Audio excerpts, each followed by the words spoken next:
peu particulier car il va couronner, une fois n'est pas coutume chez les Marcel d'Or, un arbitre. Voilà, donc je vais vous le présenter tout de suite, c'est Alain Sars. Alain, bonjour. Bonjour Philippe.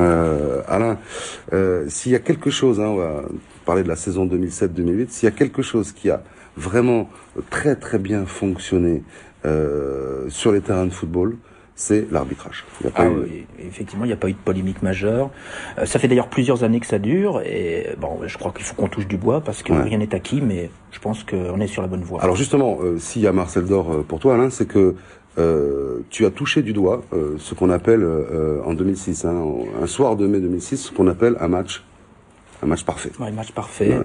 Match parfait, il a fallu que j'attende beaucoup, puisque j'ai fait 266 matchs de Ligue 1, et c'est le dernier, ou l'avant-dernier. Presque ton jubilé. Presque mon jubilé, et là j'ai touché à la perfection, vraiment, et ça restera gravé dans ma mémoire toute ma vie, oui. Alors on va voir des images, c'est le match Rennes-Paris Saint-Germain. Oui. T'as l'air super serein, tout va bien.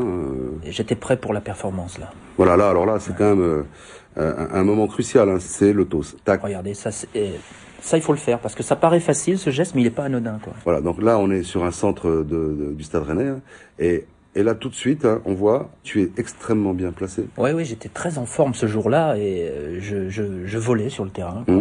Et donc, ce qui explique que j'étais vraiment idéalement placé pour juger toutes les fautes. Donc là, il y a faute, c'est sûr, il y a pénalty. Oui, je suis bien placé, mais je ne le vois pas. Deuxième situation, un petit peu plus tard, corner pour Rennes. Pareil, il y a une faute flagrante qui mérite on ne peut plus flagrant. Un pénalty. Toi, toujours bien placé. Oui. Mais je ne vois toujours pas. Suite du programme, action de Rennes sur le côté, c'est Utaka. Oui, Utaka qui va déborder. Qui déborde Mario Yepes, encore lui. Oui. Le ralenti va montrer qu'il y a faute. Oui, il y a pénalty, encore une fois. Tu es encore très très bien placé. Ah oui, là je suis... au cœur de l'action. Ah oui, je suis très très très bien placé, et je ne le vois pas. Là, tu te dis qu'à ce moment-là, tu fais un match impeccable. T'es dans la bonne ligne. Ah oui, je suis en pleine maturité, je suis en pleine forme, tout va bien dans ma tête, je suis à bloc.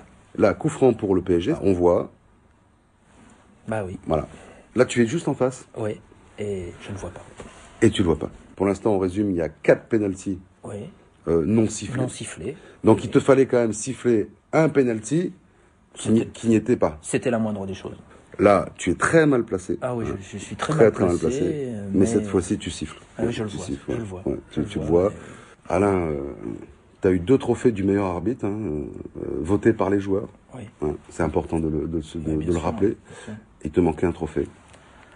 Moi, je suis extrêmement touché, parce que pour finir une carrière, j'aurais jamais imaginé pouvoir avoir un Marcel d'Or, et je le dédie aussi à 2 de mes prédécesseurs que j'ai beaucoup appréciés et qui m'ont tout appris en matière de pénalty. C'est Joël Quignou et Gilles Vessière. Il est pour vous aussi, ce trophée. Oui, il y a un peu de leur patte c'est leur style. C'est la même école. J'ai essayé d'apprendre avec eux, à leur contact, et ça me fait plaisir d'avoir surpassé les maîtres. C'est la même école. Voilà.